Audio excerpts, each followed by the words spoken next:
আসসালামু আলাইকুম। বাংলা সংবাদে আপনাদের সবাইকে স্বাগত জানাচ্ছি। আমি ফিরোজ তোহা। শুরুতেই বিআরবি কেবলস সংবাদ শিরোনাম।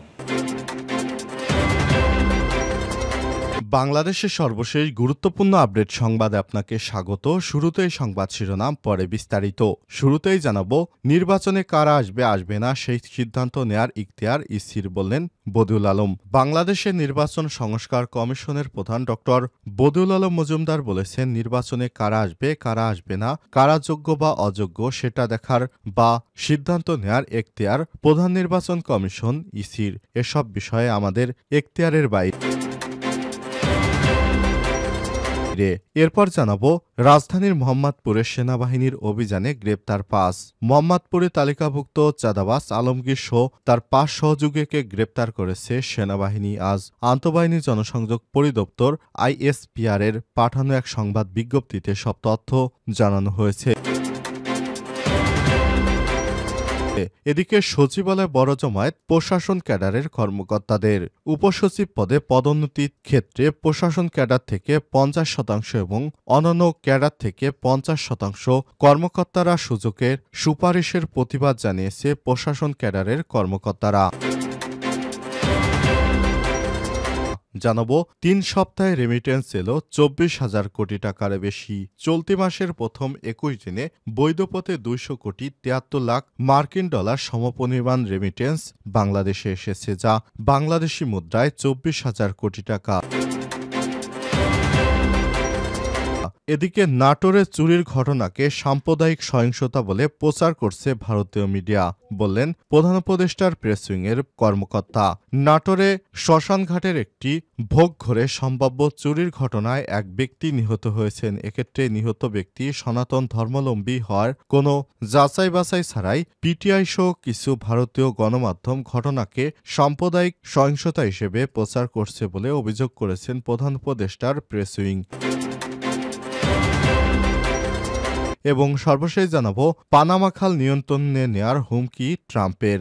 বিশ্বের অন্যতম ব্যস্ত নৌপথ পানামা খাল নিয়ন্ত্রণে নেয়ার হুমকি দিয়েছে নবনির্বাচিত মার্কিন প্রেসিডেন্ট ডোনাল্ড ট্রাম্প। পানামার বিরুদ্ধে মার্কিন যুক্তরাষ্ট্রের জাহাজগুলোর উপর অতিরিক্ত শুল্ক আরোপের অভিযোগ তুলে এমন হুমকি দেন ডোনাল্ড ট্রাম্প। প্রিয় দর্শক, এতক্ষণ শুনছিলেন সংবাদ শিরোনাম, এবারে বিস্তারিত। তবে তার আগে বন্ধুরা, অনুরোধ থাকবে এই সংবাদটিতে একটি লাইক দিন। এই চ্যানেলে আপনি নতুন হয়ে থাকলে আমাদের সংবাদটি দেখতে দেখতে চ্যানেলটি সাবস্ক্রাইব করে রাখুন। কমেন্ট করে আপনার মূল্যবান মতামত জানিয়ে দিন বন্ধুরা, আপনি বিশ্বের কোন দেশ থেকে বা বাংলাদেশের কোন স্থান থেকে আমাদের সংবাদটি দেখছেন এবং শুনছেন। এবারে বিস্তারিত। নির্বাচনে কারা আসবে সেই সিদ্ধান্ত ইসির, আমাদের নয়, বললেন বদিউল আলম। নির্বাচন ব্যবস্থা সংস্কার কমিশনের প্রধান ডক্টর বদিউল আলম মজুমদার বলেছেন, নির্বাচনে কারা আসবে কারা আসবে না বা কারা গ্রহণযোগ্য বা গ্রহণযোগ্য নয় সেটা দেখার বা সিদ্ধান্ত নেয়ার পুরো এখতিয়ার রয়েছে নির্বাচন কমিশন ইসির। এসব ব্যাপার আমাদের এখতিয়ারের বাইরে। আমাদের কাজ হলো নির্বাচনী ব্যবস্থা সংস্কারের ব্যাপারে প্রস্তাব দেয়া। রোববার দুপুরে চট্টগ্রাম জেলা প্রশাসকের কার্যালয়ে সম্মেলন কক্ষে নির্বাচন ব্যবস্থা সংস্কারের বিষয়ে এক মতবিনিময় সভায় সাংবাদিকদের প্রশ্নের জবাবে বদিউল আলম এসব কথা বলেন। এ সময় নির্বাচন ব্যবস্থা সংস্কার কমিশনের সদস্য তোফায়েল আহমেদ, জেসমিন টুলি, আব্দুল আলিম, চট্টগ্রাম জেলা প্রশাসক ফরিদা খানম সহ ঊর্ধ্বতন কর্মকর্তারা উপস্থিত ছিলেন। বদিউল আলম মজুমদার বলেন, নির্বাচনী ব্যবস্থা সংস্কার নিয়ে মানুষের মধ্যে যে আগ্রহ, আবেগ ও উচ্ছ্বাস সেটা আমরা উপলব্ধি করেছি। আমরা কোথাও গেলে মানুষ দুটি কথা জানতে চায়, তাদের মনের আকুতি ব্যক্ত করতে চায়, তারা বিভিন্ন প্রস্তাব দিতে চায়। ইমেইলে হাজার হাজার মানুষ মতামত দিচ্ছে। আমাদের সবার আকুতি একটি সুষ্ঠু নিরপেক্ষ নির্বাচন হোক, যার মাধ্যমে আমাদের গণতান্ত্রিক ব্যবস্থাটি একটি ভিত্তির উপর দাঁড়ায়। এটা জন আকাঙ্ক্ষা, যে সঙ্গে আমাদের আকাঙ্ক্ষা আমরা সততা ও নিষ্ঠার সঙ্গে প্রস্তাবগুলো দেব। মানুষের কাছ থেকে যেগুলো শুনেছি, আমাদের জ্ঞান বুদ্ধি অভিজ্ঞতা, সেগুলো ব্যবহার করে আমরা কতগুলো প্রস্তাব দিব, কিন্তু বাস্তবায়ন আমাদের দায়িত্ব নেই। সরকারের রাজনৈতিক দল নির্বাচন কমিশনের বাস্তবায়ন করবে। নাগরিক হিসেবে হিসেবে আমাদের সবার দেখার ভূমিকা থাকবে। জনগণ সুষ্ঠু নির্বাচন চায় উল্লেখ করে তিনি আরো বলেছেন, আমাদের কিছু অজানা আছে তা আমরা জানতে চেয়েছি, তবে আপনারাও জানেন আমরা জানি কি ঘটেছিল। প্রত্যেকটাই অবাধ সুষ্ঠু নির্বাচন দেখতে চান, আবার যেন এমন নির্বাচন না হয়, আবার যেন পুনরাবৃত্তি না ঘটে সেই যে অপরাধের এসব ঘটনা ঘটেছে, হত্যাকাণ্ড ঘটেছে, মানবতা বিরোধী অপরাধ এবং সেই সঙ্গে আমাদের নির্বাচনী ব্যবস্থাকে নির্বাসনে পাঠিয়েছে, এটার যেন অবসান হয়। রাজনৈতিক দলের পক্ষ থেকেও দায়িত্বশীল সুপারিশ এসেছে। আমরা চাই একটা সুষ্ঠু নিরপেক্ষ নির্বাচন হোক, দেশ সামনের দিকে এগিয়ে যাক, পূর্বের মতো কোনো ঘটনা না ঘটুক। রাজধানীর মোহাম্মদপুরে সেনাবাহিনীর অভিযানে গ্রেপ্তার ৫। মোহাম্মদপুরের তালিকাভুক্ত চাঁদাবাজ আলমগীর সহ তার ৫ সহযোগী সহ গ্রেপ্তার করেছে সেনাবাহিনী। রোববার আন্তঃবাহিনী জনসংযোগ পরিদপ্তর আইএসপিআর এর এক বিজ্ঞপ্তিতে বিষয়টি জানানো হয়েছে। আইএসপিআর জানায়, গত ২১শে ডিসেম্বর রাতে মোহাম্মদপুরের নবোদয় হাউজিং এলাকায় অভিযান পরিচালনা করে তালিকাভুক্ত চাঁদাবাজ আলমগীর সহ তার ৫ সহযোগীকে গ্রেপ্তার করা হয়েছে। এ সময় ধারালো অস্ত্র উদ্ধার করা হয়। গ্রেপ্তারকৃতদের মোহাম্মদপুর থানা পুলিশের কাছে হস্তান্তর করা হয়েছে এবং তাদের বিরুদ্ধে আইনগত ব্যবস্থা নেওয়া হচ্ছে।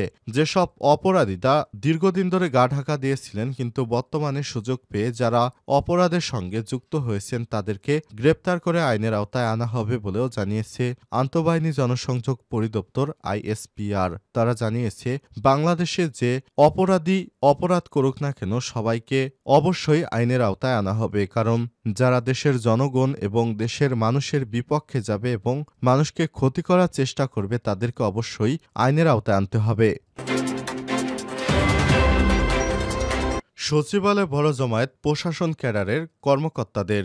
উপসচিব পদে পদোন্নতির ক্ষেত্রে প্রশাসন ক্যাডার থেকে ৫০% এবং অন্যান্য ক্যাডার থেকে ৫০% কর্মকর্তাদের সুযোগের সুপারিশের প্রতিবাদ জানিয়েছে প্রশাসন ক্যাডারের কর্মকর্তারা। রোববার বিকেলে সচিবালয়ে কয়েকশো প্রশাসন ক্যাডারের কর্মকর্তারা প্রতিবাদ জানিয়ে জনপ্রশাসন সচিবের সঙ্গে দেখা করেন। পরে কর্মকর্তাদের একটি প্রতিনিধি দল জনপ্রশাসন মন্ত্রণালয়ের সিনিয়র সচিব এবং জনপ্রশাসন সংস্কার কমিশনের সদস্য সচিব ড মোখলেছুর রহমানের কাছে তাদের দাবি পেশ করেছেন। সচিব জানিয়েছে, চূড়ান্ত সুপারিশ দেওয়ার আগে প্রশাসন ক্যাডারের কর্মকর্তাদের সংগঠনের সঙ্গে আবার বসবে কমিশন। এরপর কারো মধ্যে ভুল বোঝাবুঝির সুযোগ থাকবে না। গত মঙ্গলবার সাংবাদিকদের সঙ্গে মতবিনিময় জনপ্রশাসন সংস্কার কমিশনের পক্ষ থেকে বিভিন্ন সুপারিশ তুলে ধরা হয়। ৩১শে ডিসেম্বরের মধ্যে সরকারের কাছে এই কমিশনের প্রতিবেদন দেওয়ার কথা রয়েছে। কমিশন সুপারিশের মধ্যে থাকছে জনপ্রশাসন উপসচিব ও যুগ্ম সচিব পদে পরীক্ষার মাধ্যমে পদোন্নতি,